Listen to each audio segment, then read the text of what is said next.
अनिल देशमुख बोलतायत, आपण थेट जाऊयात. यांना माझ्याकडे 5-6दा पाठवलं. एकदा तो माझ्याकडे सील्ड एन्व्हलप घेऊन आला आणि मला सांगितलं की याचं तुम्ही ॲफिडेविट करून द्या. आणि त्या ॲफिडेविटमध्ये लिहिलं होतं की उद्धव ठाकरे, आदित्य ठाकरे, अजित पवार आणि अनेक नेत्यांवर मी खोटे आरोप करायचे आणि त्या खोट्या आरोपाचं मी प्रतिज्ञापत्र करून द्यायचं, ॲफिडेविट करून द्यायचं. तो आणणारा माणूस जो होता माझ्याकडे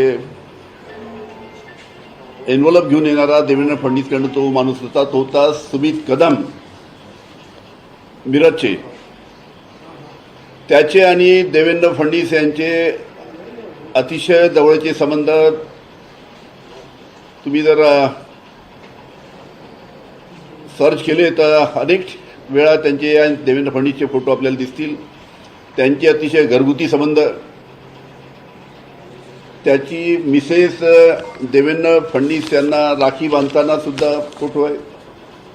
समित कदमची मिसेस देवेंद्र फडणवीस यांना राखी बांधताना. त्याचबरोबर अनेक त्यांचे फोटो आहेत. देवेंद्र फडणवीस यांचे समित कदम हे अतिशय जवळचे. आणि त्यांनीच त्याला, समित कदम हा साधारण कार्यकर्ता, नगरसेवक सुद्धा नाही, देवेंद्र फडणवीसनीच त्याला वाय सुरक्षा दिली. आता इतका जवळचा, इतका कोणत्या कामाचा माणूस आहे की त्याला या सरकारने वाय सुरक्षा दिली? हा झाला मुद्दा एक. तुम्ही मिरज, सांगली त्या भागात जर चौकशी केली तर कोणी तुम्हाला सांगेल की समित कदम आणि देवेंद्र फडणवीसचे काय संबंध आहे. विषय राहिला दुसरा की ज्या पद्धतीनं हा दबाव माझ्यावर टाकण्यात आला, उद्धव ठाकरे यांना खोट्या आरोपामध्ये फसवायचं मी समजू शकतो की राजकीय विरोधक आहे. पण त्यांच्या मुलाला आदित्य, 3 वर्षापूर्वी अजितदादा विरोधक त्यांचे होते, तर अजितदादा त्यावेळेस मी समजू शकतो त्यांच्या मुलगा पार्थ. म्हणजे कशा पद्धतीनं राजकीय नेत्यांच्या मुलाला सुद्धा आपल्याला खोट्या आरोपामध्ये अटकवता येईल, या पद्धतीचा प्रयत्न 3 वर्षापूर्वी देवेंद्र फडणवीसनी केला. आणि मी वारंवार सांगत नाही, पण मी जर 3 वर्षापूर्वी जर त्यांनी पाठवलेल्या मुद्द्यांवर जर ॲफिडेविट करून दिलं असतं तर आज उद्धवजी ठाकरे अतिशय अडचणीत असते. आदित्य ठाकरेला या लोकांनी खोट्या आरोपामध्ये जेलमध्ये टाकलं असतं. अशा पद्धतीनं लहान मुलांना सुद्धा अशा पद्धतीच्या घाणेरड्या राजकारणामध्ये यांनी ओढण्याचा प्रयत्न केला. एक तर जेल में जाओ या बीजेपी में आओ, हेच यांचं धोरण होतं. आणि आपल्याला माहीत आहे की कशा पद्धतीने माझ्यावर पहिला प्रयोग झाल्यानंतर तो यशस्वी झाला नाही, म्हणून दुसरा प्रयोग एकनाथ शिंदेंवर केला, तो यशस्वी झाला. तिसरा प्रयोग अजितदादांवर केला, तो यशस्वी झाला. आणि माझ्यावर प्रयोग जर केला असता, माझ्यावर जो प्रयोग केला तो 3 वर्षापूर्वी यशस्वी झाला असता, तर तेव्हाच उद्धवजी ठाकरे यांचं सरकार पडलं असतं. तुम्ही आरोप केल्यानंतर देवेंद्र फडणवीसांनी ते आव्हान दिले की आम्ही त्यांनी पुरावे सादर करावे, त्यानंतर मी माझ्याकडे असलेल्या क्लिप्स पण सगळ्या सादर करू. काय नक्की हा क्लिप्सचा विषय आहे? ऐसा है, अभी बात निकलेगी तो दूर तक जाएगी. जोरों का झटका धीरे से, सब आपके सामने धीरे धीरे आएगा. का देवेंद्र फडणवीसांचं असं म्हणणं आहे की क्लिप्स आहेत, त्यांच्याकडे अनेक क्लिप्स आहेत, तसं स्पष्ट मराठीमध्ये यावं उत्तर योग्य वेळेस सगळं बाहेर येईल. अरे धमकी बिमकी मी घाबरत नाही, मला पण अनिल देशमुख गृहमंत्री होते, त्यांच्या परवानगीशिवाय येऊ शकत नव्हते. समित कदम काळा आहे की गोरा आहे मी कधी पाहिला नव्हता. तो पहिल्यांदा घरी आला, व्हिजिटर म्हणून आला, तेव्हा मी त्याला पहिल्यांदा पाहिलं. ते तेव्हा मी आपले व्हिडिओ क्लिपिंग दाखवली तेव्हा काय बोलला होता ते समजेल ना सगळं. ठीक आहे, एवढंच मला सांगायचं. धन्यवाद. सर विस्तार से बताइए कि एक मिनिट ते फोटो देऊन दे सगळे. हो सर. एक मिनिट उशीर केला तुम्ही. दादा इकडे जा.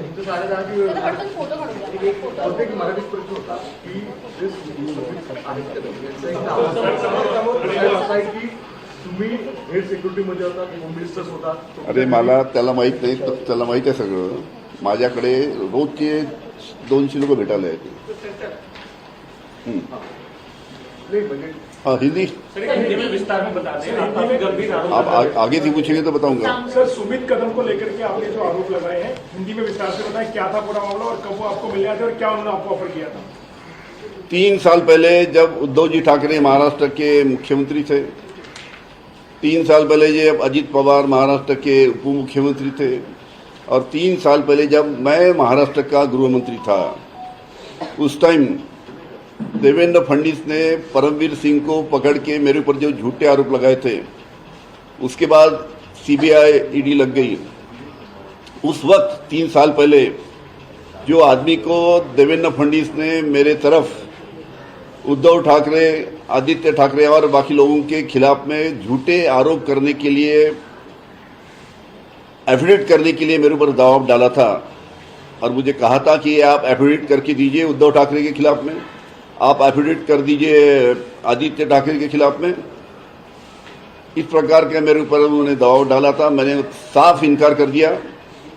मैंने उनको बताया कि मैं झूठे आरोप ना आदित्य ठाकरे के ऊपर लगाऊंगा, ना उद्धव जी ठाकरे के ऊपर लगाऊंगा, या अन्य नेताओं के ऊपर लगाऊंगा. ऐसे झूठे आरोप लगा के मैं उनको तकलीफ में नहीं लाना चाहता. और मैंने 3 साल पहले एफिडेविट करने से इनकार कर दिया. और जो एफिडेविट लेके मेरे पास जो 5-6 बार जो पहले शुरू में आया था, उसका नाम था समित कदम. समित कदम ये मीरज के हैं, और देवेंद्र फडणवीस इनके बहुत ही नज़दीकी है. देवेंद्र फडणवीस ने इनको एवाय प्रोटेक्शन दिया है. ये बहुत ही साधारण कार्यकर्ता है, ना नगर सेवक है, ना कभी महापौर रहे या उपमहापौर रहे. एक साधारण कार्यकर्ता है, उसको देवेंद्र फडणवीस के साथ में नजदीकिया होने के कारण उनको एवाय सुरक्षा दी गई.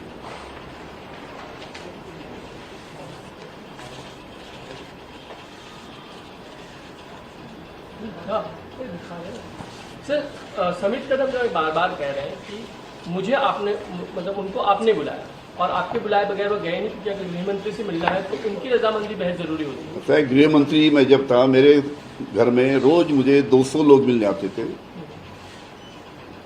मंत्रालय में रोज दिन भर में 200-300 वहां भी लोग मिलने आते थे. मैं आम लोगों से हमेशा मिलता था. तो वहां पे जब आया था तो उसने जब मुझे बताया कि मैं देवेंद्र फडणवीस ने मुझे कुछ काम से भेजा है, तो मैंने उसको बैठा के पूछा अलग से कि क्या काम है, तब उसने मुझे सब बताया. सर जो एनवेलप को लेकर आए थे उनमें जिन मुद्दों की आप बात करें कि इन मुद्दों पर एफिडेविट की, वो क्या मुद्दे थे, किस तरह के चार्जेस? उसका ऑलरेडी मैं बता चुका हूँ कि देवेंद्र फडणवीस चाहते थे कि मैं 3 साल पहले उद्धव जी ठाकरे के ऊपर झूठा आरोप करूं कि उद्धव जी ठाकरे इन्होंने मुझे एज ए गृह मंत्री उनके घर में बुलाया और कहा कि अनिल देशमुख, मुझे महानगर पालिका के चुनाव के लिए पैसों की जरूरत है, मुझे 300 करोड़ रुपए आप जमा करके दो. ऐसा झूठा आरोप मैंने उद्धव जी के ऊपर लगाया. उसी प्रकार झूठा आरोप आदित्य ठाकरे के ऊपर झूठा आरोप लगा के उनको तकलीफ में लाना. दिशा सैलियन के बारे में वो बोलना, मतलब मैं बोला हूँ लेकिन बार बार बोलना अच्छा नहीं, कि दिशा सैलियन के साथ में उन्होंने जो किया उसके बारे में झूठा आरोप मैंने आदित्य ठाकरे के ऊपर लगाना. इस प्रकार से झूठे आरोप लगाने का एफिडेविट मुझे समित कदम ने देवेंद्र फडणवीस की तरफ से ला के दिया था. देवेंद्र फडणवीस ने मेरे साथ उनके फ़ोन से 5-6 बार बात किया, और आखिर में जब मेरी बात हुई तब उन्होंने बताया कि अनिल बाबू इसका आप एफिडेविट करके दो. लेकिन मैं पढ़ने के बाद उनको समित कदम को बोला फिर से उनको फ़ोन लगाओ देवेंद्र फडणवीस को, उनको फिर से फ़ोन लगाया. तब मैंने देवेंद्र फडणवीस को बोला था कि अनिल देशमुख ऐसा झूठा आरोप इसके ऊपर करेगा नहीं, और इस प्रकार की जो बहुत ही ओछी राजनीति आप जो कर रहे हैं, नीचे दर्जे की जो राजनीति कर रहे हैं, ऐसी राजनीति महाराष्ट्र ने कभी देखी नहीं। पार्थ पवार पण टार्गेट और मुझे ताज्जुब पार्थ पवार पण टार्गेटवरती होते तुम्हाला नक्की काय और मुझे ताज्जुब है कि मुझे ताज्जुब ये बात का है कि ठीक है, बड़े ने उद्धव ठाकरे है, अजित पवार है, पवार साहब है, ऐसे बड़े नेता ठीक है राजनीति में ठीक है, पर उनके बेटे को तकलीफ देना। आदित्य ठाकरे बच्चा है, छोटा लड़का है उद्धव जी का, उनको तकलीफ देके उनको किस प्रकार से जेल में भेज सकते हैं उसकी तैयारी करना।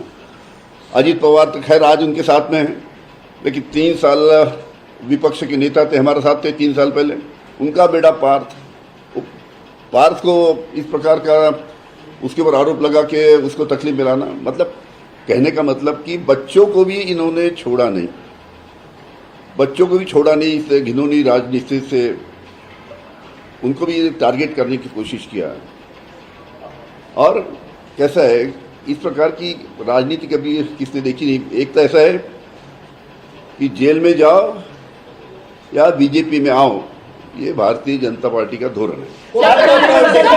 पार्थ पवार अनिल देशमुख माध्यमांशी संवाद साधत होते। यावेळी अनेक खुलासे त्यांनी केलेले आहेत। देवेंद्र फडणवीसांनी मला अजित पवारांच्या मुलावर आणि आदित्य ठाकरेंवर खोटे आरोप करायला सांगितलं, दिशा सालियन प्रकरणावरून मला आदित्य ठाकरेंवर खोटे आरोप करायला सांगितलं, असा खुलासा अनिल देशमुखांनी यावेळी माध्यमांसमोर केलेला आहे। जेल में जाओ या बीजेपी में आओ असं हेच त्यांचं धोरण असल्याचंही त्यांनी म्हटलेलं आहे। हे आरोप करण्यास मी नकार दिला, असा देखील खुलासा अनिल देशमुखांनी माध्यमांशी बोलताना यावेळी केलेला आहे। समित कदम यांनी देवेंद्र फडणवीसांच्या पत्नी अमृता फडणवीस यांनी राखी बांधतानाचे फोटो देखील माध्यमांसमोर देशमुखांनी दाखवलेले आहेत। समित कदम आणि देवेंद्र फडणवीस यांचे घरगुती संबंध असल्याचं देशमुखांनी सांगितलंय। देवेंद्र फडणवीसांनी समित कदमला वाय दर्जाची सुरक्षा दिल्याचा खुलासा देखील यावेळी देशमुखांनी केलेला आहे।